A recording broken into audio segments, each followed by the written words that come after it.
I'm sitting here with Nathalie Stutzmann, singer and conductor from France, living in Switzerland.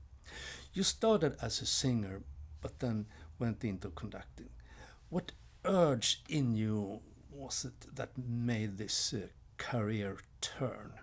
Well, actually, I like the word you used. This urge was exactly the feeling I had. Of course, I grew up as a musician, and I always considered myself more as a musician who used the voice as an instrument than a singer who has some music knowledge. Which means for me, the music is important. And I always wanted to conduct, but when I was a teenager, it is still very hard to be a woman conductor, but it was even harder. It was almost impossible.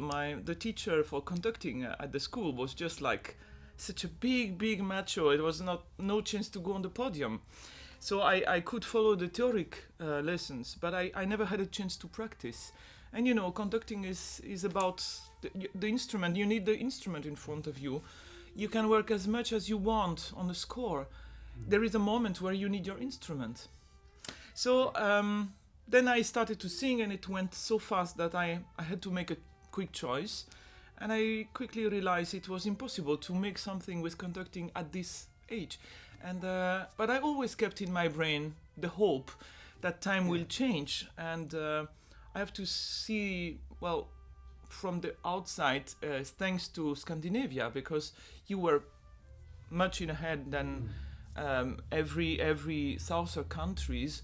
Also, you have big surprise now in our days. I'm just back from Brazil, where I work a lot with the beautiful São Paulo Symphonic Orchestra, and they were so open-minded. They nominated as a chief director Marin Alsop, so the first woman who was music director. So you get some surprise with countries.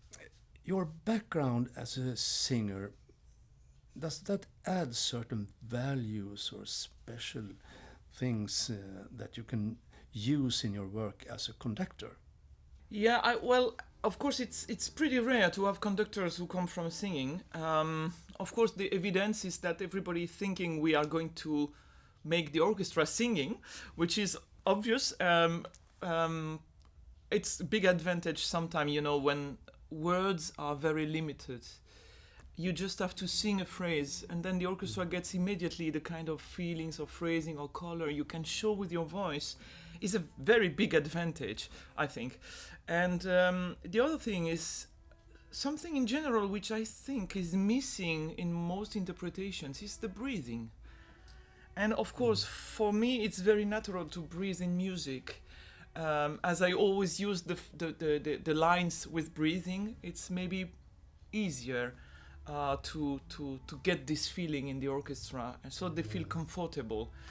And of course, it's the years of experience that you get as a singer. Especially, I did very little opera, and also my parents were opera singers. I born in the opera house, but most of the time I was singing with symphonic orchestras, which means for years I was just sitting at the best place to learn from greatest conductors. You are just, most of conductor students, a big part of their job is just to sit in a hall and watch how greatest conductors rehearse, how they conduct, how they breathe, how they, the gestic, the body language, everything. And just to sit at 50 centimeters, there is no better place. So I learned so much. I mean, I started with Karajan. Just imagine how many conductors I already experienced in my life. So it's fantastic experience. You're quite used to work with Swedish musicians, aren't you? Yes, the first big Swedish musician that I collaborated was 20 years ago is Inger Södergren, who is a mythic pianist in Sweden. And I was lucky enough to collaborate with her since 20 years now. I do all my Liederabend recitals, recordings with Inger, and I learned a lot about music. And that's how I discovered somehow the Swedish spirit. And then I did recordings in Göteborg with Neme Järvi for Deutsche Grammophon many years ago. So, and I started to come more and more in Sweden, and I really like it. I think people are very, very great musicians. The musicality is open, and the people feel music. It's not intellectual, just feeling, and this is very nice for me. Can you tell something about the program? Yeah, so the Funny Mendelssohn Overture is interesting musicologically and historically, just to see that this girl was really talented. Also, of course, she doesn't have the composer talents her brother had. She was able to write something, you know. Yes. It's not probably the most unforgettable music, but it's still, you know, from the time, interesting to see. There is some production. It's a short overture. Then we have this very beautiful concerto with Andreas Brandtelied. Schumann, you know, is one of my beloved composer. I recorded almost all the songs from Schumann.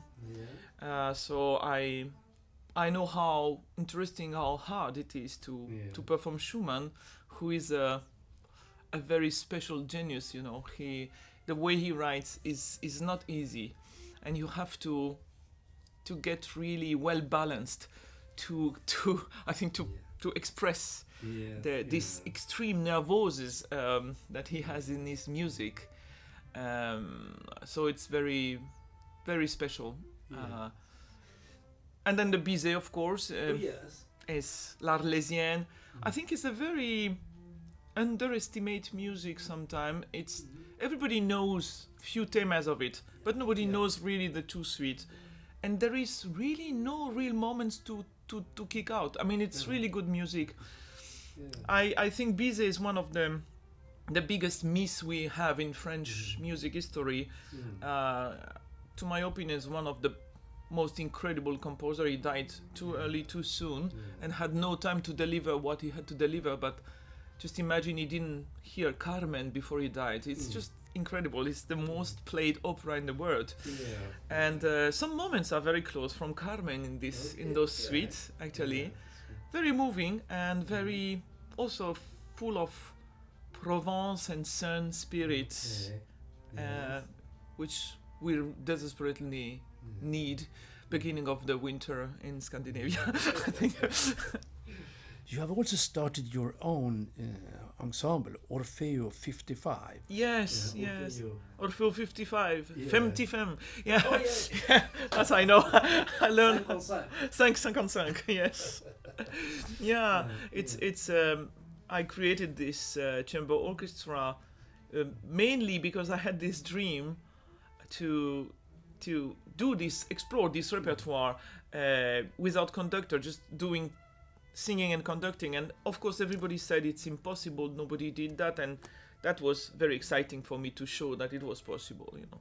But now it's a lot of fun because it's always in the same how do you say same way of thinking for me, is to have the idea of a piece of music from the first to the last note, not only to come and sing and stop.